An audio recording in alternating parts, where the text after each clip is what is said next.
यानंतर बातमी त्र्यंबकेश्वर मधली आहे। नाशिकच्या प्रसिद्ध त्र्यंबकेश्वर ज्योतिर्लिंग मंदिरामध्ये दर्शनासाठी तासनतास रांगेमध्ये उभं राहण्याचा त्रास आता वाचणार आहे, कारण देवस्थान ट्रस्टने सुरू केलेल्या 2,500 रुपयांच्या तत्काळ दर्शन पावतीला भाविकांनी पहिल्या 2 दिवसात उदंड प्रतिसाद दिलाय। पण ही योजना का सुरू करावी लागली, बघूया त्याबद्दल सविस्तर।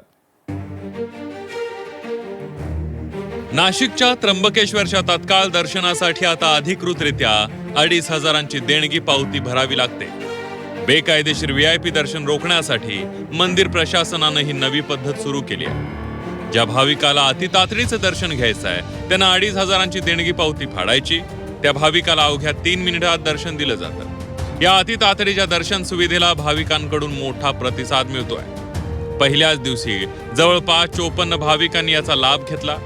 दिवसभरात असे 500 पासेस दिले जाणार आहेत। यातून मंदिर प्रशासनाला मोठ्या प्रमाणावर पैसेही मिळणार आहेत। भाविकांच्याच मागणीनुसार सदरचे दर्शन उपलब्ध करून दिलेले आहे।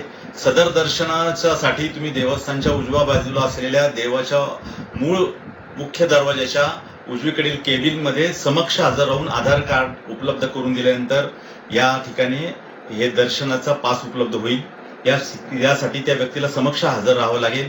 ऑनलाईन कोणत्या प्रकारचं बुकिंग होणार आहे आणि दिवसभराचा याचा कोटा 500 असेल। अति गर्दीच्या वेळेस आणि उत्सवांच्या वेळेस अशा प्रकारचं दर्शन शक्यतोवर मिळणार नाही, याची देवस्थान काळजी घेईल। ज्या भाविकांना दर्शन रांगेत थांबायचं नाही त्या भाविकांनी या सुविधेचं स्वागत केलं। झटपट दर्शन मिळत असल्यानं भाविकांच्या चेहऱ्यावर समाधानाचे भाव दिसतात। काय बरं मतलब दर्शन करायचं देवाचं, इथं लांबून आले मला दर्शन करायचं आणि मला लाईनमध्ये मी नाही राहू शकत, मला असं माझा प्रॉब्लेम आहे, तर मी 2,500 आले तरी चालेल देवाचं दर्शन करायचं। माझं म्हणत होतं म्हणून मी आले। कसा वाटतोय निर्णय? ते डोनेशनच होणार ना, देवालाच जाणार ते पैसे। झटपट दर्शनाच्या नावाखाली भाविकांची होणारी लूट थांबवण्याचा हा प्रयत्न आहे। सुरुवातीला तरी या प्रयत्नांना यश मिळाल्याचं दिसतंय। 2,500 रुपयाच्या विराम दर्शनाचा कुठलाही काळा बाजार होऊ नये या दृष्टिकोनातून आता ही सुविधा प्रत्यक्ष लाभार्थ्यांनाच उपलब्ध करून देण्यात आली आहे।